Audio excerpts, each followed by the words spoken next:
এই বিষ স্যালাইন কাণ্ডে আমরা জানি যে ইতিমধ্যেই যে 4 জন এসএসকেএমে ভর্তি ছিলেন তাদের মধ্যে 3 জনের অবস্থা আশঙ্কাজনক এবং একজন সুস্থ হচ্ছেন, কিন্তু তার জন্য সবথেকে বড় যে খবরটা তার সদ্যজাত শিশু তার মৃত্যু হয়েছে। বিষ স্যালাইন কাণ্ডে প্রসূতির সদ্যজাতের মৃত্যু হয়েছে। 7 দিন ভেন্টিলেশনে ছিল এই শিশু, কিন্তু তারপর শেষ রক্ষা হলো না।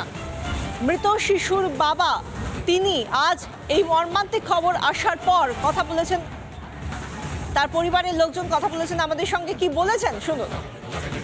এখানে তো ডাক্তার এই আমার স্ত্রী তো আগে থেকেই এখানে ভালো মানে এসছে আমার ভালো একদম, কিন্তু এখানে এই সিলাইনের পর থেকেই সমস্যাটা তৈরি হয়ে গেছে। সিলাইনটা কি সিজারের আগে দেওয়া হয়েছিল না পরে? না, সিজারের আগেই সিলাইন চলছিল, তো তারপরে থেকেই অসুস্থ। আর তারপর থেকেই ভিতর থেকেই তো এখন সিজার হওয়ার আগে সেলাইন দেওয়ার পরে কিছু অসুস্থ হয়ে পড়েছিল ভিতরে, তারপরে তড়িঘড়ি সিজার করতে হয়। হ্যাঁ, তারপরে তড়িঘড়ি মানে কিছুক্ষণ ওয়েট করার পর বাইক থেকে তারপরে আবার সেলাইন কেনার পরেই তারপরে ওটিটা করেছে তারা ডাক্তারবাবুরা।